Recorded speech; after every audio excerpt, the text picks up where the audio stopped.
Mobile साधारण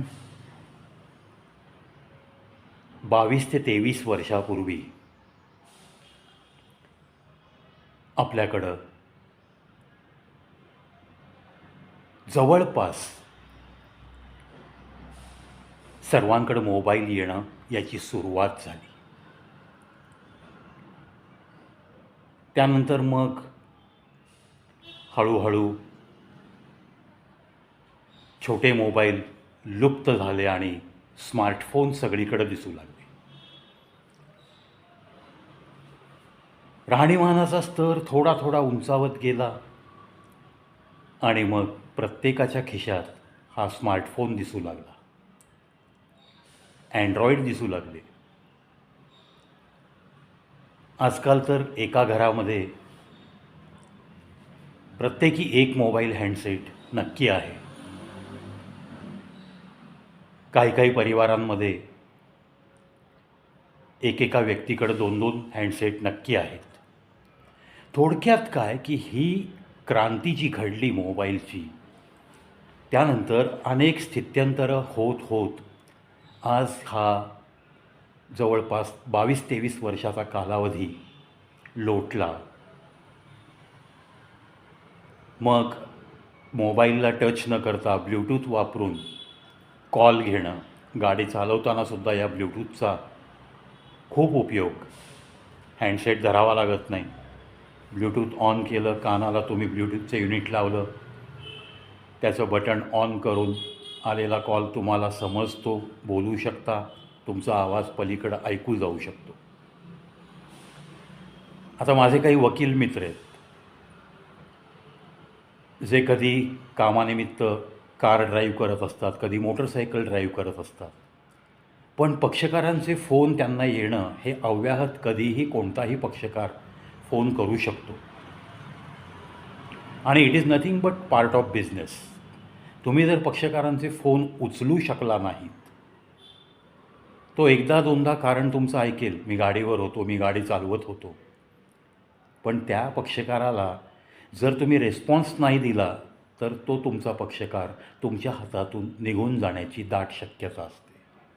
म्हणून जास्तीत जास्त वकील लोक मोटरसायकलवर असतील तरी ब्ल्यूटूथचा वापर करून येणारा प्रत्येक कॉल अटेंड करण्यासाठी धडपडत असतात.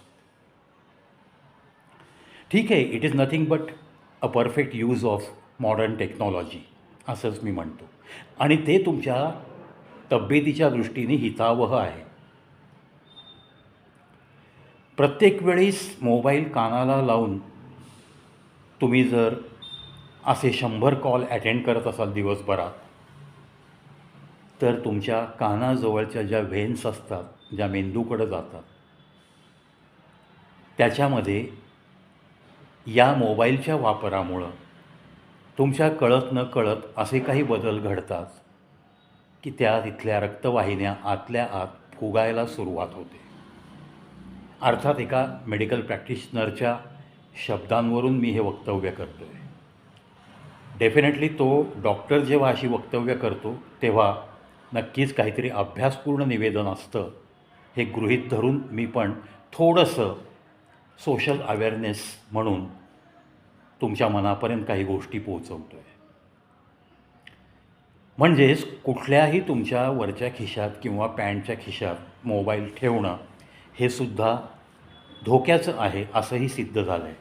कानाजवळ मोबाईल लावून सतत बोलणं किंवा मोबाईल कानाजवळ ठेवून ब्ल्यूटूथचा वापर न करता त्या मोबाईलच्या स्पीकरमधून ऐकणं हे सुद्धा डेंजरस आहे.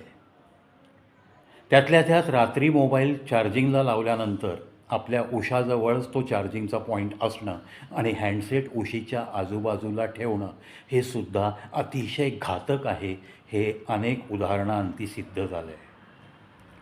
उदाहरणं अशी भयानक आहेत की चेहरे विद्रूप झालेत तुमच्या उशीजवळ मोबाईल फुटल्यामुळं, ब्लास्ट झाल्यामुळं. एखादा ॲटम बॉम्ब तुमच्या उशीजवळ उडवावा अशा पद्धतीने तो ब्लास्ट होतो. अशा सगळ्या या मॉडर्न टेक्नॉलॉजीचा वापर करताना काही काळजी घेणं नितांत गरजेचं आहे. असंही मेडिकल फील्डमधनं सांगितलं जातं आहे की मोबाईलचा अतिरिक्त वापर करणाऱ्या लोकांमध्ये एकतर डोळ्याच्या विकारांचा उत्तरार्धात त्रास सुरू होऊ शकतो, कारण मोबाईलमधून एक प्रकारचा ब्ल्यू लाईट बाहेर पडतो. कानाशी मोबाईल लावल्याने मॅग्नेटिक फील्ड जे कार्यरत असतं कॉल चालू असताना वगैरे, त्याचा तुमच्या मेंदूचे कॅन्सर 5% वाढण्यामध्ये हा सामाजिक बदल दिसून येतो आहे. त्यानंतर घरोघरी आम्ही सगळेजण पाहतो, एखादं मूल लहान केकाटायला लागलं बिलो 6 इयर्स, आणि जर आईला काही कामं करायची असतील, हाऊसवाईफ असेल, तर ती चक्क त्याला मोबाईलचा हँडसेट देते. ज्या लाईटकडं बघत बघत तो 1-2 तास रमतो आणि जे स्नायू अजून घट्ट तयार झालेले नसतात त्यांच्यावर विपरीत परिणाम होतो. त्या मुलाची दृष्टीसुद्धा अधू होऊ शकते आणि त्याची स्मरणशक्तीसुद्धा, त्याचा इंटेलिजन्स कोशंटसुद्धा कमी होऊ शकतो. मेंदूचा वापर करण्याची प्रवृत्ती त्याची कमी होऊ शकते, असंही काही प्रयोगाअंती सिद्ध झालेलं आहे. म्हणजेच आपण जे म्हणतो अति तिथं माती, ह्या गोष्टी, ही म्हण या मोबाईलच्या वापराच्या बाबतीत सार्थ ठरत चाललेली आहे. मग अजून 10-20 वर्षांनी नक्की काय होईल, ह्याचा अतिरेक काय होईल? आजच जर आपण प्रिकॉशन घेतल्या नाहीत, चार्जिंगला मोबाईल लावायचा असेल रात्री अपरात्री, तर तो तुमच्या झोपायच्या ठिकाणापासून दुसरीकडे लांब लावता येणं गरजेचं आहे. गरज नाही आहे तुमच्या उशाशीच ठेवून तो चार्ज करण्याची गरज नाही आहे. जर कानाच्या जवळ मोबाईल न ठेवता बोलता येणं शक्य असेल, जर तुमचं काही जास्त खाजगी लाईफ नसेल, तर स्पीकर ऑन करून बोलायलासुद्धा काही हरकत नाही. पण हा ऑप्शन खूप कमी लोक वापरतात. त्याचा अतिरेक झाला नाही पाहिजे. तुमच्या शरीराला, कानाला, डोळ्यांना, मेंदूंना जास्त त्रास होणार नाही अशा पद्धतीने त्याचा वापर पाहिजे. दिवसेंदिवस ही टेक्नॉलॉजी जास्त वापरली जाईल, पण ब्ल्यूटूथ हे एक वरदान आहे. तुम्ही हँडसेट लांब ठेवूनसुद्धा तासनतास ब्ल्यूटूथच्याद्वारे गाण्यांचा आस्वाद घेऊ शकता. तुम्हाला आवडणाऱ्या गोष्टी हँडसेट लांब ठेवूनसुद्धा ब्ल्यूटूथद्वारे तुम्हाला हव्या तेवढ्या आवाजात त्या ऐकू शकता, त्यांचा तुम्ही आस्वाद घेऊ शकता. भले एखादी कथा असो, एखादं गाणं असो, काहीही तुम्ही एन्जॉय करू शकता हँडसेट लांब ठेवून. टेक्नॉलॉजीने हे वरदान दिलेलं, ते वापरायचं कसं हे फक्त शिकलं पाहिजे. तुम्ही प्रवासात चाललात आणि तुमच्याकडं हेडफोन नाही आहे, ब्ल्यूटूथ तुम्ही वापरत नाही आहे, आणि तुम्हाला आवडणारी गाणी तुम्ही जोरजोरात लावली, काही होणार नाही. फक्त भांडणं होतील तुमची. आजूबाजूच्या पॅसेंजरशी मारामाऱ्या करण्याची मानसिक तयारी ठेवायची आणि मग असा मोबाईल ऑन करून प्रवासात बसायचं. हे निश्चित, अक्षरशः मी स्वतः अनुभवलेल्या रेल्वेच्या प्रवासामध्ये, ज्याच्याकडं ब्ल्यूटूथ नाही, हेडफोन नाही, तो त्याची कानडी गाणी जोरजोरात मोबाईल चालू ठेवून ऐकत होता. त्याला 1दा-2दा समजावून सांगितलं मी 2 वेळा समजावून सांगितलेलं, अजून 4 पॅसेंजरनी पण बघितलं. शेवटी आमच्यातला एक जण उठला आणि तो सरळ म्हणला, कुछ भूत ऐसे होते हैं प्रशांत जी, आपकी बातों से नहीं मानेंगे, ये लातों से मानते हैं. आता बघा कसा बंद होईल मोबाईल. म्हणून त्यांनी जेव्हा जाऊन धमकावलं, अक्षरशः गच्ची धरून जेव्हा त्याला धमकी दिली, तेव्हा त्याचा मोबाईल पूर्ण प्रवास संपेपर्यंत बंदच होता. ही नामुष्कीची वेळ येण्यापेक्षा why don't you use Bluetooth and headphones? तुम्ही जे काही करताय त्याच्याने इतरांना काही त्रास होऊ नये याची दक्षता आपणच एक समाजप्रिय प्राणी म्हणून, माणूस म्हणून जगताना घेणं आपलं कर्तव्य बनतं. ही साधी भूमिका आपली का बरं नसावी, असं त्या प्रवासातल्या त्या व्यक्तीला सांगितलं समजावून, तरी त्याने ऐकलं नव्हतं. असो, ह्या टेक्नॉलॉजीचा वापर आपण आपल्या पद्धतीने कमीत कमी कसा करायचा हे ज्याचं त्यांनी ठरवलं पाहिजे.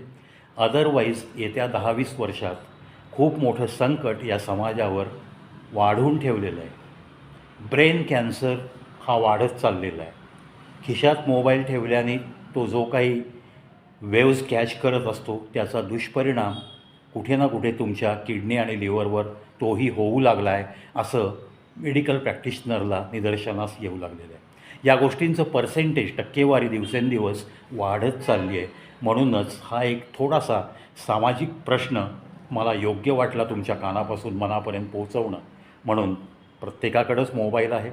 चला याच मोबाईलच्याद्वारे माझ्या चॅनलवरती ही थोडीशी माहिती, ज्याला काही मेडिकल बेस आहे, डेफिनेटली डॉक्टर लोकांना, आपण आपल्या फॅमिली डॉक्टरलासुद्धा या गोष्टी विचारू शकता, कन्फर्म करू शकता.